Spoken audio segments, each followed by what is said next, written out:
Linda MacPhee's workshop. Here's Linda. Hi, and welcome to my workshop. In fact, this is my favorite place to be. It's where I sew, or it looks like the place where I sew, because I love to have all kinds of color and all kinds of inspiration around. And really, that's what the program's all about, is having fun with sewing and having fun with the people that sew. You could take away my microwave most any time. I shouldn't say that, but you don't take away my sewing machine. And we've been doing this show. This is our 4th season now. And some of my guests I just have to have back. And you have emailed me and phoned me and written to me and said, get that Joan back. So that's who we've got, is Joan Statz. So it's great to have you back, Joan. Well, thanks for having me. So you just continue to churn out wonderful things. There's no end to what you can do. There is no end. Isn't that the trick? No, there's no end. We'll be old and daughter and we'll be still doing this. Or maybe we are. No, we're not. No. But no, I think sewing keeps you young. Yes, Don't it you does. think? It does. It keeps me from doing the dishes. Exactly. Cooking meals and stuff like that. Well, the last time I was on, we did landscaping. Yes, we did. So this time I thought, well, we'll cover flowers. Which gets in more of the shading of fabrics. Flowers. Yeah, Can you tell? flowers are great. I like flowers too. A little more. Yours are a little more subtle. Mine are bright. Dull colors. Love it. So? But this is bright for me. These are bright for me. Okay, let's So this is a very simple flower arrangement, the tulips. And it's a great example of showing you where the shading comes in. Because this is actually from one fabric, but we've cut it in pieces and we've used the different shades in the fabric. Aren't the fabrics amazing? They are perfect. They make all the difference in the world. This yellow, how you can get the lights and the darks. Yes, and it's a wonderful we're fabric. going to be showing dyeing of the fabrics as well. Yes, so you can way hand dye. Yeah. Yes, I have hand dyed. Sure, and you're now manipulating. You're actually having your own fabric line. Yes, yes. We're going to start with the landscapes, but we're going to get to the flower type fabrics. Yeah. Yes. But I'm not going to make flower fabrics. No. I'm going to make fabric that you could make flowers out of. Yes. And this one is a plainer type fabric because sometimes you can't always get that blotchy fabric. So we've used the thread to create the shadows on it. And I'll be showing you this later. Okay, I think that is wonderful. Sure. This fabric was more of the kind that was dyed from top to bottom, light to dark. So we could use the different shades in the fabric. Isn't that a nice idea? And it actually goes to very, very dark. But this is the lighter end shades. And I couldn't get the dark in here, so we used, again, a little bit of thread in there to change the color. Lovely. Yeah. Now, you said you didn't want to show this one, but I love daisies. There's not much trick to this one other than the fact when you're using really light colored fabrics, I actually used 2 layers. So I took the white fabric, fused 2 layers together, and then cut out and put them together. That way, when a stem sneaks in behind, it doesn't show through. That holds true on so many different sewing projects. Double it if it's Double too late. and it works a lot better. Sure. The fuchsias, this is where it started, was with fuchsias. I wanted to do the fuchsias first. Now, this is the other end of that fabric. From the roses, this is the darker end. And a little bit of other fabrics mixed in. And fuchsias we've got a little thread there. Complicated flower going, really. And the leaves, I love. This is the fabric that I used from the leaves, this green one. It comes like that. It comes like this, but if you cut it out, you get the shading just right. And then I used variegated thread for the stitching, and doesn't it just make them pop out? It's just wonderful. I just love some of these fabrics. We were just saying, how long is a project like this? Oh, this one I could do in a day. Easy. Good, okay. Easy. But remember, no dishes. Exactly, or food. Okay. No dishes. No cooking. Okay. This is a newer one. Now we're combining a little bit of the butterflies and the flowers, but I brought it in because I want to show you the shading on this fabric. It's just phenomenal how you can get the colors. I have that one in here too, or very similar. Something similar, Yeah, this one's got more of a blue base. But you see with all those swirls of colors, you can work your petals out. And these fabrics are now available. You can buy this fabric. Yes, you can get them all over. There's so many boutiques and different kinds of fabrics. They're wonderful. There's even this newer one now where they've given you all these color choices on one piece of yardage. Isn't that clever? Which is even cheating. And then if you wanted even more shades, you could use the other side. Clever. Yeah, you could use the wrong side as well. But it's good for people that need those shades and can't match them. Because can you imagine trying to find 4 shades of yellow? Exactly. A person can never have too much fabric. No. You know that. No. You should know that, yes. I know that, definitely. Okay. Now, then I brought this one in for fun because it's got a lot of pieces to it. It's probably got about everything we need to know. Well, it does. And it looks a little complicated, but we're going to make it a little simpler. And we're going to break it down into how you would actually go together to make one. All right. How are we going to do this? This is the pattern, I think. This is the pattern. And we start by tracing the pattern with a black Sharpie marker. And I just want the regular one with this tip on it. Okay. You don't want those really tiny tipped pens. You can't see the lines. Okay. So this type of pen, and we trace it on the bridle tool. This becomes our master pattern. So we don't need this for now. We're going to use that a little bit later. Sure. But we don't need that for now. And this is what we use to trace our fabrics. And of course, this is all cotton we're talking about. All cotton, yeah. But anything, my rule, if you can iron it, you can use it. Okay. Okay, now when I'm doing a big project like this where I've got a whole cloth background, now this is different than landscape. Landscape, everything is layered. Yes. Whereas this has got a whole cloth background. So what I like to do is actually trace the design, and not every line on it. Like the roses, I've just got sort of a circle where they go. Okay. Yep. And that way, as I get these pieces cut out and ready, I can actually just place them on the background where they go and fuse them down. So and you're I don't saying, have to keep Joan, using this tool. that you as a put guide. this down and then you trace. I mean, you just go over it again. I just used a little chalk pencil, and you definitely want chalk. And you see, you can draw right through the bridle tool. It leaves a mark on there, and the chalk will rub off. Can I take this away then? Just to the side, just for a minute. We're going to use it again. Sure. Now, I just wanted to This is kind of looking like a paint by number, basically. Well, I can then just cut out all my things and they are fused. So we're going to fuse everything down before we do any sewing. So we would put your fusible onto the back. Yes, we're going to put the fusible onto the back. And I'm just going to go over my quick shortcut for fusing on the back, because everybody loves that shortcut. Okay. I use just plain old stitch witchery, the fusible webbing that's been around forever. Okay. And I use a Teflon board or a Teflon sheet. A Teflon sheet works just as well, as long as the iron's not hooked up. And I use the iron as scissors. So as I fuse the fabric, you just peel it away. Oh, yeah. And I don't have to pre-cut anything. Okay. And so it just pulls that away. Okay. So and you don't get anything on your iron? No, nothing on your iron. Lovely. I do everything right side up. I don't row. like to do backwards. You know how a lot of patterns you have to trace backwards? I do everything right side up, because that's one-way thinking. Let it cool a few seconds, and then when you peel it off, you've got your webbing on the back. You don't have any paper to peel off. It's great. Now, I wanted to cut out all our pieces. Now I wanted to show you how we go about creating the rows. Now, most of the pieces on here are one piece. Like even this one, you could get away with cutting that in one piece and then just stitching the lines. Individual stitching. Yeah, and for the most part, all the little flowers are one piece, and you stitch in the lines. Sure. But the roses I want to create in several pieces. It is layers when you feel it. It is, because I want the shading. Sure. If you were to cut it out of one piece, it just wouldn't be the same. No, it wouldn't have the same depth. So we would take this red fabric, and we take the bridle tool. Now, the one thing, you should make sure you have the bridle tool facing the right way, because it does look the same on both sides. Okay, Sometimes I recommend put your name on it. If your name is backwards, the tool is backwards. Then you know. And it is backwards, because you see those two leaves? Okay. I need to double you just check. caught yourself there. Good tip. Yeah. So now I'm going to, and this is the beauty of the bridle tool. You can see through it. So I can move the tool around, see where I want a light or a dark. Now I want the outside petal to have a lighter shade, and towards the center have a darker shade. So then I just line that up, and I trace around again, chalk pencil. Chalk pencil. And just add a little extra for where you're going to overlap. Yes. So we trace around that, lift the tool up, my line's on the pattern, and we'll just take the scissors quickly. We're not going to worry about cutting out in the middle of this piece of fabric, because you're going to use it all anyway. That's right. You're just going to cut it. Well, it'll look like Swiss cheese when we're done. You're just going to use all the little pieces. But we just cut it out. And one thing I like about flowers is they're very forgiving. If one petal is a little smaller than it should be, does it really matter? All right. This is where the paper pattern comes back into use now. I am not going to fuse these little petals directly on here, because I may not know exactly where they go. Plus, I reserve the right to change my mind. Yes. I may change my mind. So what I'm going to do for another little shortcut is I'm going to take the paper pattern, put a little bit of stitch witchery on top. This seems very weird, but it works. And I take a sheet of Teflon, put it over top. And you can see through that. And you can see through. And I'm just going to fuse them. Now, the reason I put the stitch witchery on there is I don't want my Teflon moving around. I want it to stay put. That's very good. And you can't pin it, because it'll tear. So you just want to leave it like that.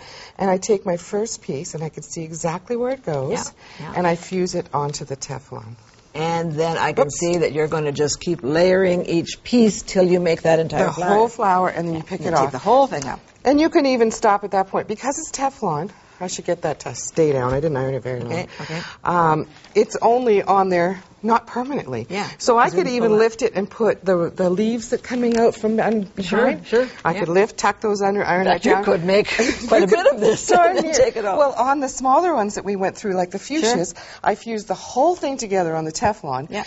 then lift it off because I don't know what color background to put it on. Yeah, sure. So then I lay it on different backgrounds. And let's get over to the machine because basically once you've got that process do done, all the fusing, we just need to do a little bit of sewing. Yeah, and let me just review what you do then. You just set up your machine and do a nice... Yes, I put on a darning foot, and I've threaded the machine with a variegated thread. Okay. Because what we want to do is we want to create the center of this flower to be darker in the middle and lighter on the outside. Okay. So I play a little game with this. And I've got it on a straight stitch, and the foot will go down automatically. Yeah, wonderful. So I watch the thread colors. And as it's feeding me dark color thread, I stay towards the center. I just want to stop and clip that thread because it's going to get caught in the foot, and it's just not as much fun when it gets caught in the foot. Okay. And as it's giving me dark color, I stay close to the center. So you're trying to get the dark in the center. Yeah, and as soon as you start seeing it give you light color, see, we're really dark right now, so we're going to stay towards the center. And then as it starts giving me lighter thread, I make them longer to get the lighter thread going towards the outer edges. See, here, these ones are going to be really long. And that's going to all blend in nicely. Yeah, because that's where I want the lighter color. And then once it starts giving me, see, it's getting a little darker now. I want to start working closer to the center. This is my little playing games with variegated thread because and playing games with a wonderful machine that you can just free motion wherever you want. So you would do that on some of your centers? Depending on, you know, if the fabric wasn't shaded quite enough. I see under here. I just wanted a little accent to fill in. Sure. It was too light in the center, and it should go dark to the center. Joan, we've got to go. But that has just been an inspiration. That's been great. Well, thanks for having me. So thanks again for coming. Fun. Okay. We'll be right back.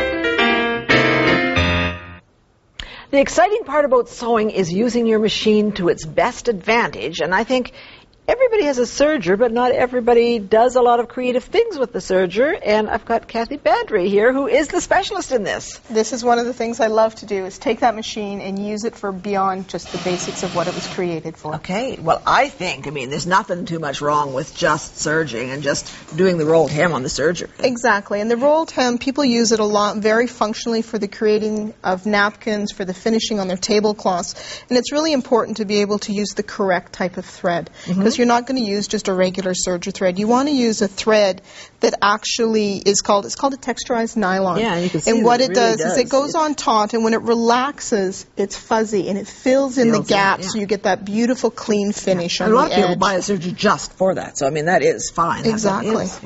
So what did you do in this one then? So what I've done is I've taken that rolled edge stitch and taken it just a little bit further, and I've actually created my own wire-edged ribbon.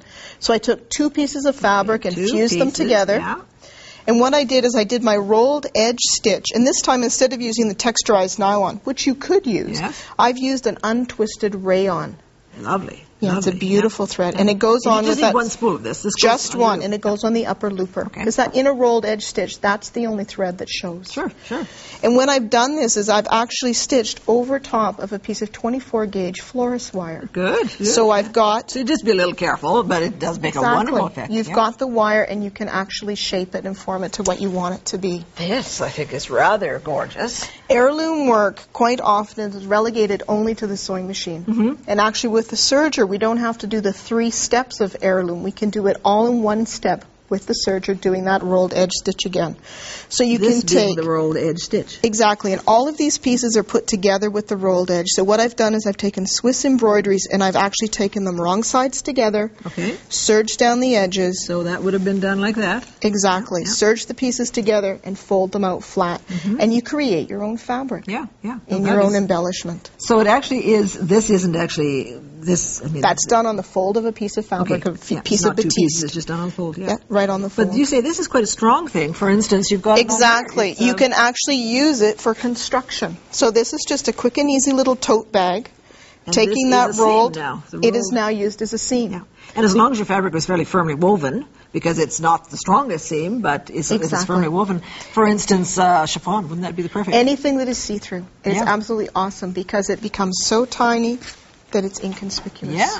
It works very, very well. And you've then also done it on here as a decorative, just... Taking and adding 2 pieces of fabric together again, Yeah. Just taking the lace, Okay, roll that edging doubles it our on. use. We can have somebody sewing and somebody on the serger. You can Exactly. Yeah.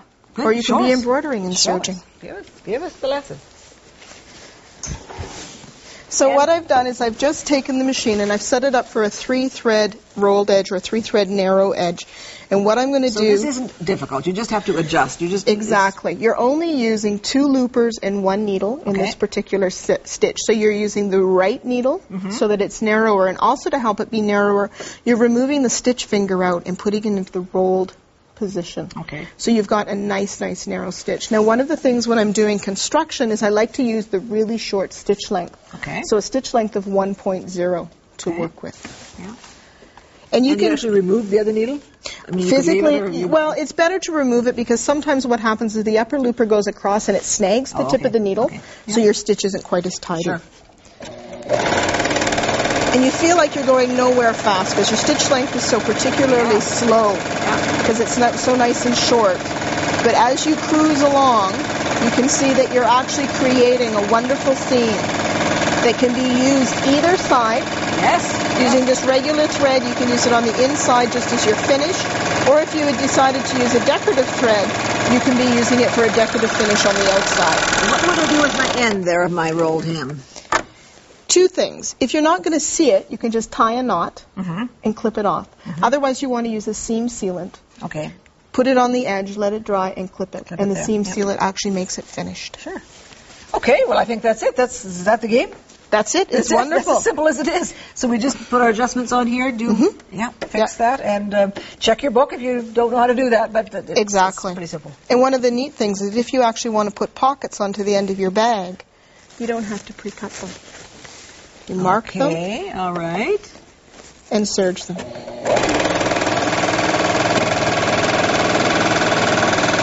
clip away your extra fabric at the same time, and you've created the pocket end on your bag. Okay, there we go. There is no end to this game, so thank you so much. You're very welcome. This has been great. Now this serger has a whole bunch of... we're busy. We can. Don't go away. We'll come back with some more, so thanks. You're welcome.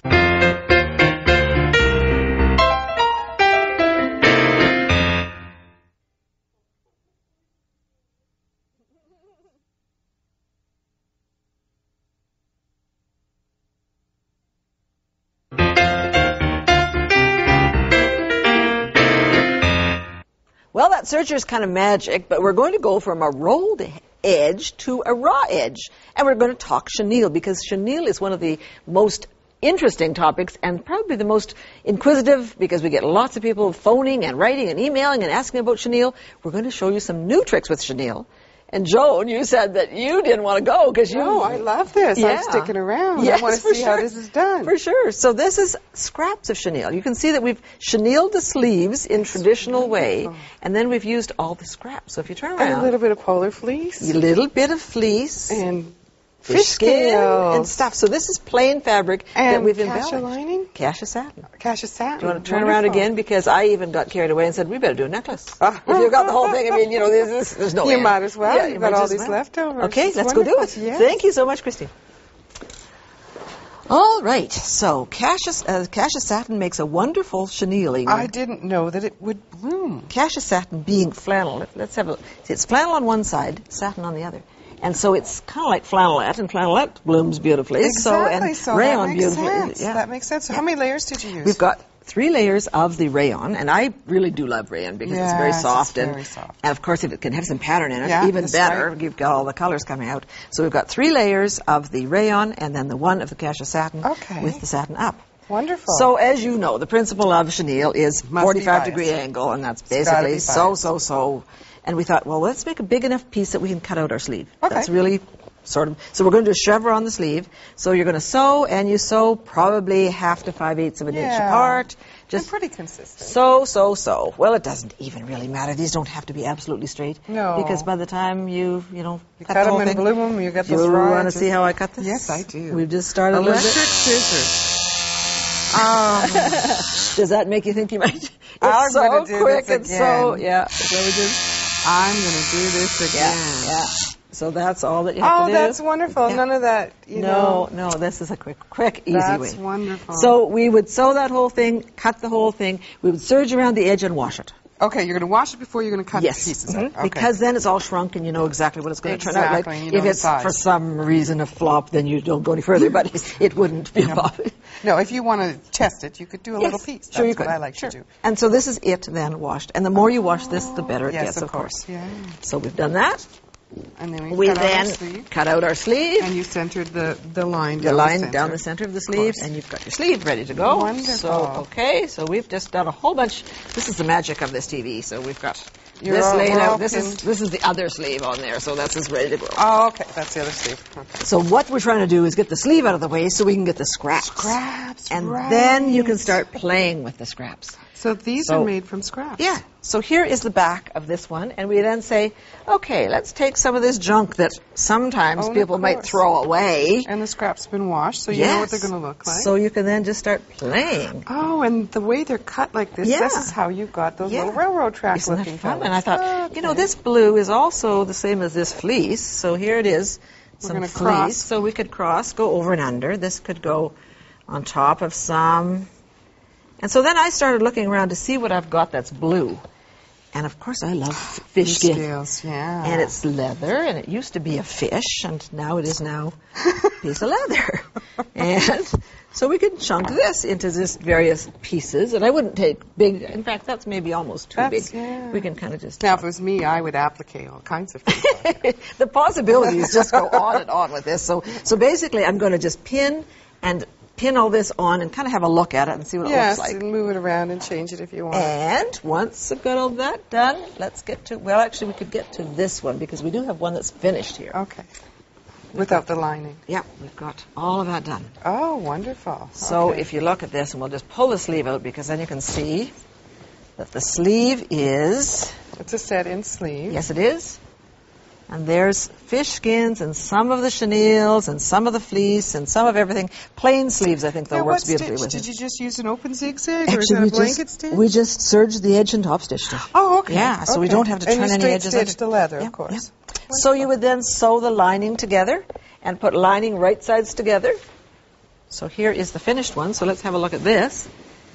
Oh, So yes, the if lining you- and, of course, the tag. It Yeah. looks professional now. So you'll sew the whole lining, put the lining right sides together, sew all the way up and all the way around. Leaving it open at the bottom. Leaving it so open that at the bottom. doesn't, Yeah. And that way you can hem it to exactly what it yeah, needs to be. you don't get that pucker. Yeah, you don't want to Because do that. you could still wash this and wash this. Oh, right, absolutely. When you're done. Yeah. So This, the cassia satin should be pre-washed if you're going to wash the whole thing. Okay. You know, afterwards, because this will shrink. There's cotton in that. So yes, we didn't exactly. Whereas the pre-shrink that. lining won't be a problem. No, the lining wouldn't be. So that's basically it. We sort of said, you know, you can add more elements to this. And I like this. So this is, you know, when you're cutting chenille, you're cutting everything but the bottom. And I said, well, what happens if we cut the bottom? Like, cut right through. So we did that, and we get some chunks like this. And they turn out like this. And you wash that, and it becomes this. That is really So cool. then look at this for appliques and texture. You could put Oh, these you could do a lot with this. all over. I mean, these could be frogs, these could be closures, these You could could be make a anything. piping out of this, You could too. put that around the edge. In fact, what I thought is, could you not make a necklace? Oh, yes. So a little here's bit of our sequins. necklace. And that was made with this. I cut it out of the fleece, and then I just put this down, and I put some sequins on it, and hand-stitched it down, and we were all set. So, I mean, there is no end to this No. whole chenille game, and of course the whole sewing game is the same game. I think it's fun, and if we can make it fun and make it fast and make it unusual, I think Yes, that's yes. the whole reason that I want to sew. the There's colors are nobody wonderful. else with one like this. No. No, Okay, I'll say. It's okay. great. Well, thanks, and now I got you going on this. Yes, yes. There's no end to the possibilities, so you can do some of your flowers on this, or who knows what. Oh, yeah. Anyway, we're out of time, Joan, so thank you for coming. Thanks. And thank you for watching, and I hope we've got you inspired, and I hope you'll join us next time, and we'll have lots of fun again.